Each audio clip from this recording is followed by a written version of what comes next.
પ્રિય બહેનો, જે સ્ત્રી ઈશ્વરની નજીક રહે છે અને તેમના સામર્થ્ય પર આધાર રાખે છે તે શૈતાનના હુમલાઓનો સામનો કરી શકે છે. જો આપણે પાપ સામે લડવાનો ઇનકાર કરીશું તો જગત અને શૈતાન સામે લડી શકીશું નહીં. તેથી શૈતાનનો સામનો હિંમતથી કરો.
નમસ્કાર દર્શક મિત્રો, આશાવાન સ્ત્રીઓ કાર્યક્રમમાં હું આપનો પ્રેમથી આવકાર કરું છું.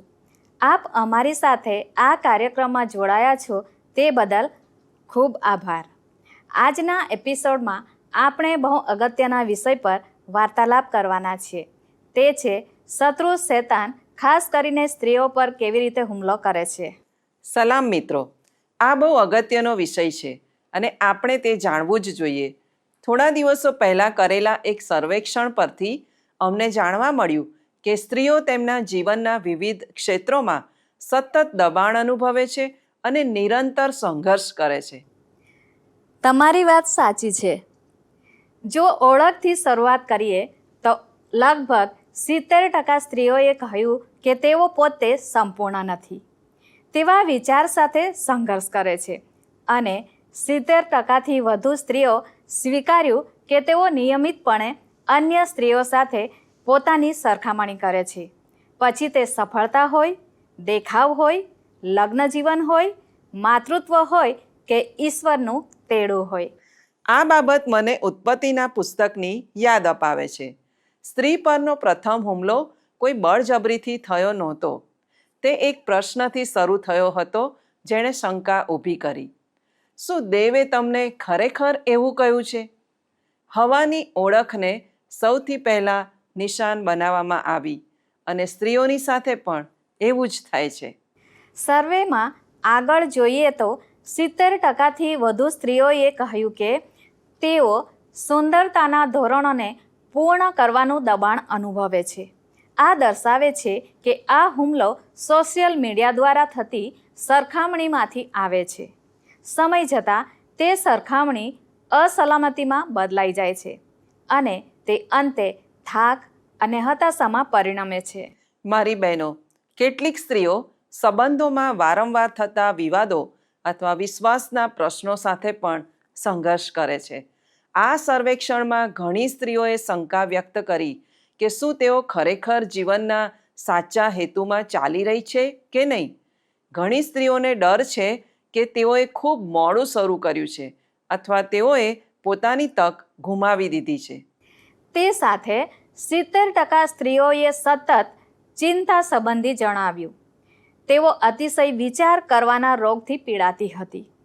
ઘણી સ્ત્રીઓ માટે યુદ્ધભૂમિ તેમનું મન છે અને માનસિક લડાઈઓ અદ્રશ્ય હોય છે. આપણે બહારથી મજબૂત દેખાઈએ છીએ પણ અંદરથી નિરાશા સામે લડી રહ્યા હોઈએ છીએ. તે સર્વેક્ષણમાં 60% સ્ત્રીઓએ સ્વીકાર્યું કે બેધ્યાનપણું તેઓને નિયમિત પ્રાર્થના અને વચન તરફ ધ્યાન આપવાથી રોકે છે. તેનો અર્થ કે સ્ત્રીઓ પર શત્રુ શૈતાનનો હુમલો બહુ સામાન્ય હોય છે. તે એક વિચાર, સરખામણી અથવા વિલંબ સાથે શરૂ થાય છે અને પછી તે નિરાશા તરફ દોરી જાય છે. મારી બહેનો, એટલા જ માટે આપણે આ વિષય પર ચર્ચા કરી રહ્યા છીએ, જેથી આપણા શત્રુ શૈતાનની યુક્તિઓને ખુલ્લી પાડી શકાય અને સ્ત્રીઓ દ્રઢ આત્મવિશ્વાસ સાથે ઊભી રહી શકે, કારણ કે જાગૃતિ એ વિજય તરફનું પ્રથમ પગલું છે. એદનવાડીમાં એવું કંઈક બન્યું જેણે ભલાઈ અને ભૂંડાઈ વચ્ચેના નિરંતર યુદ્ધની શરૂઆત કરી. આ લડાઈનું મુખ્ય કેન્દ્ર સ્ત્રી અને તેના બાળકો બન્યા. સાચી વાત. શરૂઆતથી જ શૈતાને પોતાના લક્ષ્યને જાણી લીધું હતું. શૈતાનની યોજનામાં આજ્ઞાભંગ અને કાયમી ગુલામી સામેલ હતી, પરંતુ ઈશ્વરે તરત જ હસ્તક્ષેપ કર્યો. અહીં ઈશ્વરે એક ભવિષ્ય સૂચક વાત કહી, હું તારામાં ને સ્ત્રીમાં તથા તારા વંશમાં ને તેના વંશમાં વેર કરાવીશ. આ વાતમાં સંપૂર્ણ ધ્યાન સ્ત્રી અને તેના સંતાન પર છે. તે બતાવે છે કે ઈશ્વર પહેલેથી જ જાણતા હતા કે શૈતાનનો હુમલો ખાસ કરીને સ્ત્રી અને તેના બાળકો પર જ હશે. તેથી જ્યારે સ્ત્રી એકલી હતી ત્યારે શૈતાન છળ કપટ સાથે તેની પાસે આવ્યો. તે હુમલો માનસિક અને આત્મિક હતો. તેની યોજના સ્ત્રીને ફસાવીને જગતનો નાશ કરવાની હતી. જો તે સ્ત્રીને ઘાયલ કરે, નિરાશ કરે અથવા તેનો પ્રભાવ હટાવી શકે તો તે આવનારી પેઢીઓને અસર કરી શકે. પરંતુ ઈશ્વરે સીમાઓ નક્કી કરી. ઈશ્વરે સંઘર્ષની મંજૂરી આપી, પણ મર્યાદાઓ સાથે. ઈશ્વરે કહ્યું, તેના વંશમાંથી એક એવું બાળક આવશે જે સર્પના માથાને કચડી નાખશે. મિત્રો, તે બાળક તો ઈસુ ખ્રિસ્ત છે, જે આપણા ઉદ્ધારક બન્યા. તેમણે શૈતાન પર વિજય મેળવ્યો. શૈતાન એક વાત બરાબર સમજતો હતો. જો તે સ્ત્રીને હરાવી શકે, તેને નિરાશ કરી શકે, તેનામાં શંકા પેદા કરી શકે અને તેનો પ્રભાવ દૂર કરી શકે, તો તે આ યુદ્ધ જીતી શકે છે. કારણ કે સ્ત્રી પ્રભાવ ધરાવે છે, વિશ્વાસનું પોષણ કરે છે અને બાળકોના ભવિષ્યને આકાર આપે છે. પ્રિય બહેનો, જો આપણે ઇતિહાસ તરફ નજર કરીએ તો સ્ત્રીઓ પર અવારનવાર અત્યાચાર ગુજારવામાં આવ્યો છે અથવા તેઓની સાથે દુષ્ટ વ્યવહાર પણ કરવામાં આવ્યો છે. આ કોઈ અકસ્માત નથી. તે તો લાંબા સમયથી ચાલી આવતી આત્મિક દુશ્મનાવટને પ્રતિબિંબિત કરે છે. શૈતાન બે રીતે હુમલો કરે છે. પહેલું, આપણી ઓળખ એટલે આપણું મૂલ્ય, આપણા ડર અને આપણી નિરાશા દ્વારા. અને બીજું, આપણા બાળકો દ્વારા, કારણ કે પોતાના બાળકોને પીડાતા જોવા સિવાય અન્ય કોઈ બાબત માતાને ઊંડો ઘા આપી શકતી નથી. હવે તેનો અર્થ એ નથી કે સ્ત્રીઓ નબળી છે. ઇતિહાસ સાબિત કરે છે કે સ્ત્રીઓએ અસાધારણ શક્તિ અને આત્મિક સ્થિરતા દર્શાવી છે. હા, શરૂઆતથી જ ઈશ્વરે સુરક્ષાનું કવચ સ્થાપિત કર્યું હતું. તે સુરક્ષા સૌથી પહેલાં આપણા વિશ્વાસથી આવે છે, પછી એક ન્યાયી પતિ તરફથી, પરિવાર તરફથી અને પછી આપણા સમાજ તરફથી. અને તે સુરક્ષા માત્ર આર્થિક નથી, તે આત્મિક, માનસિક અને નૈતિક પણ છે. આ સૂચવે છે કે આત્મિક દબાણ હેઠળ રહેલી સ્ત્રીઓ અને બાળકોની સંભાળ રાખવી એ આપણા વિશ્વાસનું મુખ્ય કેન્દ્ર છે. વાલા મિત્રો, જગતના આરંભથી માણસ અને શૈતાન વચ્ચે આત્મિક યુદ્ધ ચાલી રહ્યું છે. આ યુદ્ધનો શત્રુ કોઈ ગણવેશમાં આવતો નથી. તે ગેરમાર્ગે દોરે છે અને ચિત્તભ્રમ કરે છે. તે સત્યને છુપાવીને મનમાં ડર અને હૃદયમાં નિરાશાના બીજ વાવે છે. તે માતાનો ઝીણવટપૂર્વક અભ્યાસ કરે છે, કારણ કે તે એક વાત બરાબર સમજે છે કે જો તે માતાને નબળી પાડી શકે તો તે આખી પેઢીને પ્રભાવિત કરી શકે છે. હા મિત્રો, આ યુદ્ધની કોઈ જાહેરાત કરતું નથી. તે અત્યંત થાક તરીકે, એક સરખામણી તરીકે, ભટકી ગયેલા બાળક પ્રત્યેની ચિંતા તરીકે અને સાંસ્કૃતિક દબાણો તરીકે સામે આવે છે અને તમારા ઘરની અંદર ઘૂસી જાય છે. પણ આજની વિશ્વાસી માતાઓ આ યુદ્ધના મોરચાને સંભાળી રહી છે. તેથી આજની માતાઓને ક્યારેક શાંતિથી તો ક્યારેક ખૂબ જ આગ્રહપૂર્વક કહેવામાં આવે છે કે તમે જે કરો છો તે બહુ મહત્વનું છે. યાદ રાખો બહેનો, જ્યારે એક માતા તેના બાળક પર હાથ મૂકીને પ્રાર્થના કરે છે ત્યારે તે નિરર્થક નથી. જ્યારે તે આ ભ્રષ્ટ દુનિયામાં બાળકોને સત્ય શીખવે છે ત્યારે તે ગૌણ નથી. જ્યારે તે પોતાના કુટુંબને અરાજકતાનો સામનો કરવાનું શીખવે છે ત્યારે તે વાસ્તવમાં આત્મિક લડાઈ લડી રહી છે. આ આત્મિક યુદ્ધમાં માતાઓ રક્ષક અને બચાવનાર બંને છે. તેનું ઘર યુદ્ધનું મુખ્ય કેન્દ્ર છે. વાલી બહેનો, કદાચ માતૃત્વ એક યુદ્ધ ભૂમિ જેવું લાગી શકે છે. પવિત્ર શાસ્ત્ર આપણને શીખવે છે કે આપણો એક વાસ્તવિક શત્રુ છે. શૈતાન હુમલો કરવા માટે જગ્યાઓ શોધે છે. તે આપણી નબળાઈઓનો અભ્યાસ કરે છે. માતૃત્વ એ શારીરિક રીતે ખૂબ જ મહેનત માંગી લે તેવું છે. તેમાં રાતોના ઉજાગરા, સવારની નબળાઈ, હોર્મોનલ ફેરફારો અને એક એવો થાક હોય છે જેનો કોઈ અંત જ આવતો નથી. સાચી વાત છે. શારીરિક પીડા આપણા મૂડને અસર કરે છે અને આપણી વિચારસરણીને ધૂંધળી કરી નાખે છે.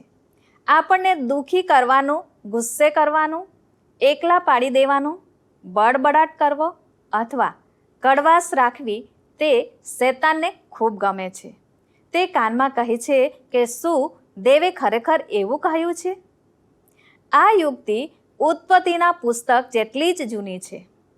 હવે આ કાન ભમેરણી ઘણીવાર સોશિયલ મીડિયા અને ઓનલાઈનની અગણિત સલાહો દ્વારા આપણા સુધી પહોંચે છે.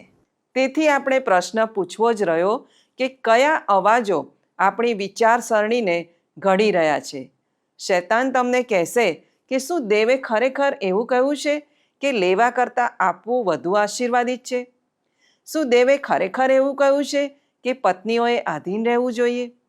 શું દેવે ખરેખર એવું કહ્યું છે કે હંમેશા આનંદ કરો? મારી બહેનો, શત્રુ શૈતાન પવિત્ર શાસ્ત્રનો સીધો ઇનકાર નથી કરતો. તે તેને એક અલગ જ સ્વરૂપમાં રજૂ કરે છે. તે આજ્ઞાપાલનને જોખમી અને અવાસ્તવિક દર્શાવે છે. પ્રિય બહેનો, શૈતાન ખાસ કરીને સ્ત્રીઓ પર તેમની પત્ની તરીકેની ભૂમિકામાં હુમલો કરે છે. તે ઘણીવાર અદૃશ્ય પણ ખૂબ જ વાસ્તવિક હોય છે. શત્રુ જાણે છે કે લગ્ન જીવનનું સ્વાસ્થ્ય શારીરિક, માનસિક અને આત્મિક સંબંધો પર આધારિત છે. તેથી તે એક પત્નીને નબળી પાડીને એવો તણાવ ઊભો કરે છે જે આખા પરિવારને અસર કરે છે. તે સૌથી પહેલો હુમલો બીજા સાથેની સરખામણી અને અવાસ્તવિક અપેક્ષા દ્વારા કરે છે. તે કાનમાં કહે છે કે પેલી સ્ત્રી તારા કરતાં વધારે સારી છે અથવા તમે કોઈક રીતે નિષ્ફળ જઈ રહ્યા છો. મિત્રો, સોશિયલ મીડિયા, મિત્રો અને ટીવી પણ એક પત્નીને તેની ભૂમિકામાં અધૂરી હોવાનો અહેસાસ કરાવી શકે છે. હા, તે બાબત તમારામાં શંકા ઊભી કરે છે. એક પત્ની તરીકે આપણે પોતાની જાત પર જ પ્રશ્ન કરીએ છીએ કે શું હું મારા પતિની જરૂરિયાતો પૂરી કરું છું? શું હું મારા પરિવાર માટે સમર્થ છું? શૈતાન આપણને એવું જણાવવા માગે છે કે આપણે ક્યાંક પાછા પડી રહ્યા છીએ, જેથી આપણે નિરાશ, ચિંતિત અથવા પોતાનો બચાવ કરનાર બની જઈએ. બીજો હુમલો વિવાદો અને ગેરસમજો દ્વારા થાય છે. શૈતાનને ગેરસમજોને મોટી કરવાનું બહુ ગમે છે. એક નાનો મતભેદ પણ મોટો બની શકે છે, ખાસ કરીને જ્યારે બંનેમાંથી કોઈ એક થાકેલું, તણાવમાં અથવા ચિંતિત હોય ત્યારે. તદ્દન સાચી વાત. જ્યારે એવું થાય છે ત્યારે શૈતાન હૃદયમાં કડવાશ અથવા ક્રોધને પ્રોત્સાહન આપે છે. તે ઈચ્છે છે કે પત્નીઓ મનમાં કડવાશ રાખીને બેસી રહે અથવા ભાવનાત્મક રીતે દૂર થઈ જાય, જે ધીમે ધીમે લગ્ન જીવનની નિકટતાને નષ્ટ કરી નાખે છે. તે આપણને બેધ્યાન બનાવીને પણ હુમલો કરે છે. શૈતાનને એક પત્નીને બાળકો, નોકરી, ઘરકામ અને ધાર્મિક પ્રવૃત્તિઓમાં એટલી વ્યસ્ત રાખવી ગમે છે કે તે પોતાના લગ્ન જીવનને પ્રાધાન્ય આપવાનું જ બંધ કરી દે છે. જ્યારે તે અત્યંત થાકેલી કે મૂંઝવણમાં હોય ત્યારે ભાવનાત્મક અંતર વધવું બહુ સ્વાભાવિક બની જાય છે. મિત્રો, શૈતાનની આ બહુ શક્તિશાળી યુક્તિ છે. શૈતાન આપણા લગ્ન જીવન માટે ઈશ્વરની યોજના પર સવાલ ઉઠાવીને આપણા પર હુમલો કરે છે. તે એવા વિચારો મનમાં લાવે છે કે કદાચ આ લગ્ન જીવન ટકવા માટે બન્યું જ નથી, અથવા ઈશ્વરને આપણા સંઘર્ષની કોઈ ચિંતા નથી. આ બાબત શંકા, નિરાશા અને હતાશા પેદા કરે છે. એટલા માટે જ તેનાથી બચવા આપણે ઈશ્વરના વચનમાં સ્થિર રહેવું જોઈએ, આપણા પતિ માટે પ્રાર્થના કરવી જોઈએ અને આપણી લાગણીઓ પર આધાર રાખવાને બદલે પવિત્ર આત્માના માર્ગદર્શન પર ભરોસો રાખવો જોઈએ. વાલી બહેનો, વિશ્વાસીઓની સંગતમાં રહો. ઈશ્વરે જે આત્મિક માર્ગદર્શકો અને આત્મિક મિત્રો આપ્યા છે તેઓ તમને પ્રોત્સાહન આપી શકે છે. યાદ રાખો, શૈતાનને આત્મિક સંગત બિલકુલ ગમતી નથી. તેથી તેના હુમલાઓ ભલે ગમે તે સ્વરૂપે આવે, પણ તેમને સમયસર ઓળખો અને વિશ્વાસ, પ્રાર્થના તથા દૈવી જ્ઞાન સાથે તેનો સામનો કરો.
પ્રિય બહેનો, લગ્ન જીવન એ એક આત્મિક ક્ષેત્ર છે અને એક પત્ની અને માતા તરીકેની આપણી ભૂમિકામાં આત્મિક યુદ્ધ પણ સામેલ છે.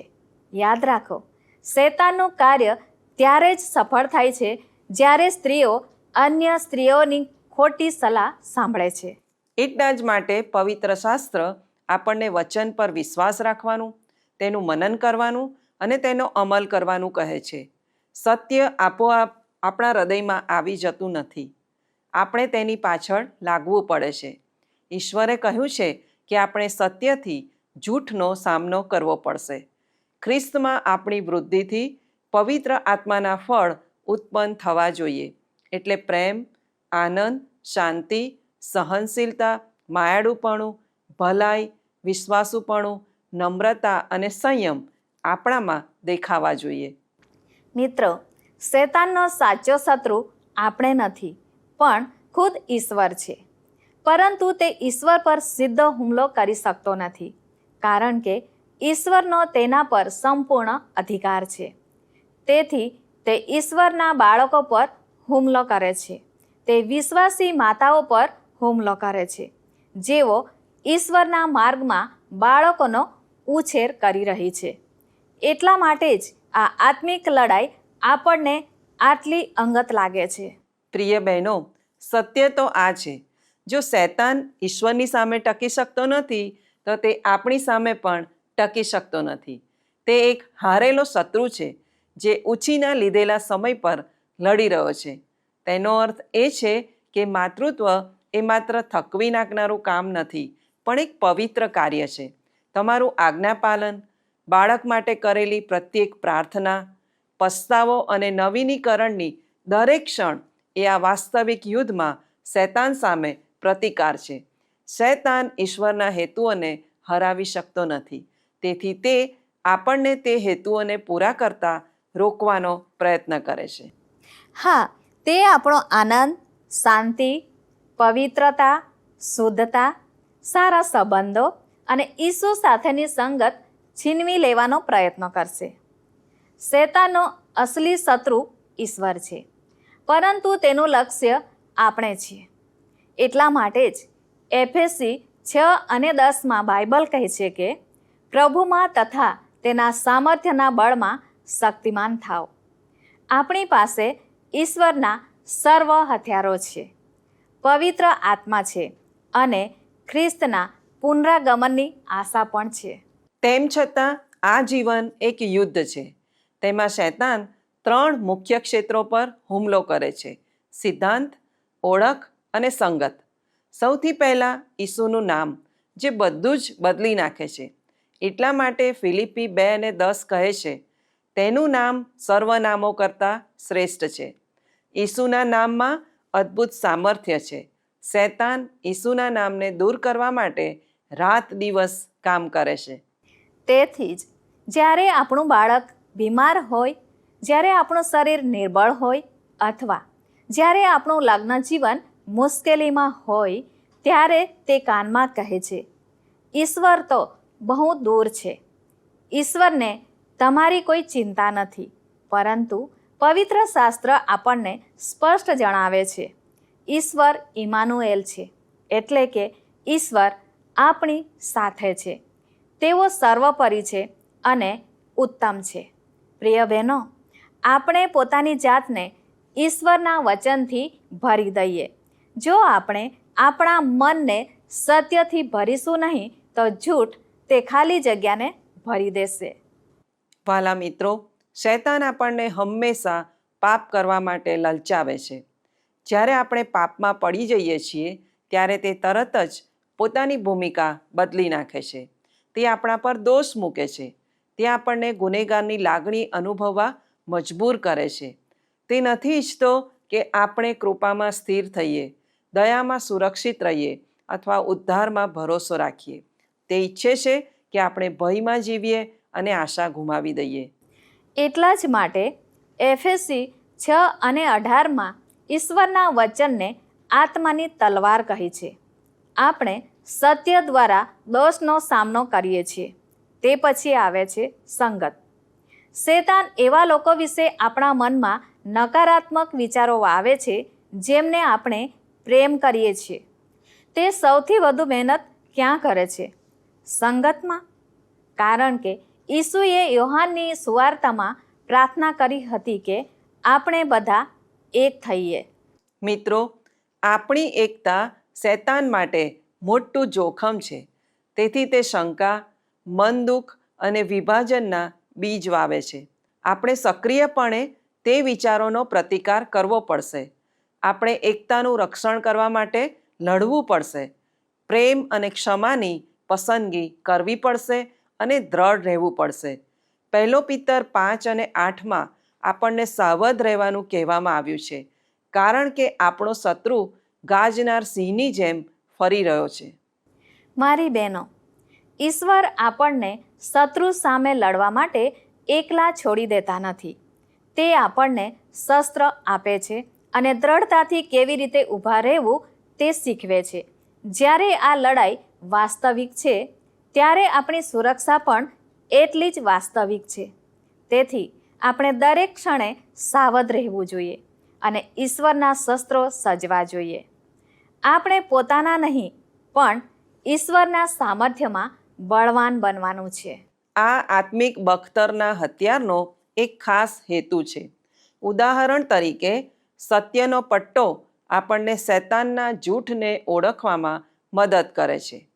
તે પછી ન્યાયપણાનું બખ્તર આવે છે. તે ખ્રિસ્તના મરણ અને પુનરુત્થાન તરફથી મળેલી એક ભેટ છે. તે આપણા હૃદયને ઢાંકે છે, આપણા આત્માનું રક્ષણ કરે છે અને આપણને યાદ અપાવે છે કે આપણું ન્યાયપણું આપણા પોતાના તરફથી નહીં પણ ઈશ્વર તરફથી છે.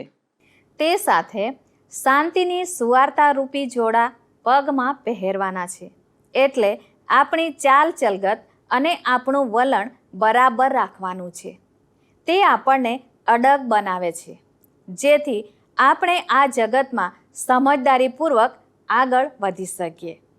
આપણી પાસે વિશ્વાસની ઢાલ પણ છે. તે દુષ્ટના સર્વ હથિયારો સામે આપણો બચાવ કરે છે. મિત્રો, આપણે તારણના ટોપને ભૂલવો જોઈએ નહીં. પવિત્ર વચનને આપણા મનમાં રાખવાથી આપણા વિચારોનું રક્ષણ થાય છે.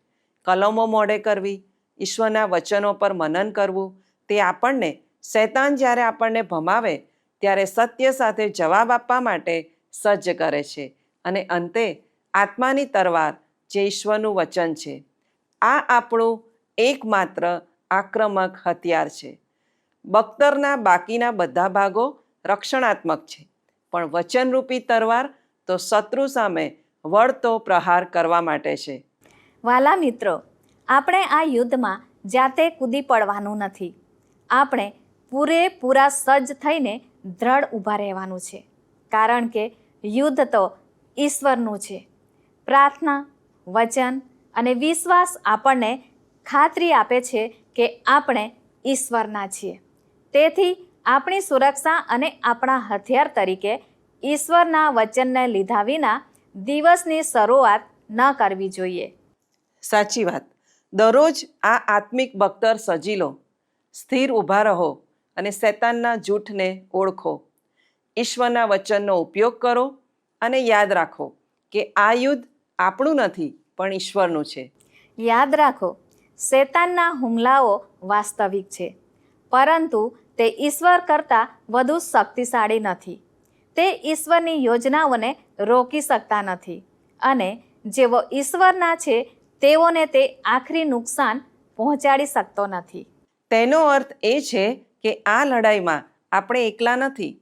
ઈશ્વરે આપણને બખ્તર, પોતાનું વચન, પવિત્ર આત્મા અને વિશ્વાસીઓની આત્મિક સંગત આપી છે. આ જ આપણા રક્ષણના સાધનો છે. મિત્રો, ઈશ્વરનું સામર્થ્ય, ઈશ્વરનું વચન અને વિશ્વાસ આપણને શૈતાનની સામે વિજેતા બનાવી દે છે. તે યાદ રાખો, આપણે પ્રેમ પામેલા છીએ, આપણે સજ્જ છીએ અને ખ્રિસ્ત દ્વારા આપણે વિજેતા કરતા પણ ચડિયાતા છીએ. દર્શક મિત્રો, અમને આશા છે કે આજના પ્રસારણથી આપને પ્રોત્સાહન, પ્રેરણા અને આશીર્વાદ મળ્યા હશે. આપના પ્રતિભાવો અમને અવશ્ય જણાવશો. અમારો ફોન નંબર છે 94 29 37 55 12 9429375512. આ નંબર પર આપ SMS અથવા વોટ્સએપ પણ કરી શકો છો. ઈશ્વર આપને આશીષ આપે. ધન્યવાદ. શું તમને આ કાર્યક્રમ ગમ્યો? અત્યારે જ અમને મિસ કોલ કરો.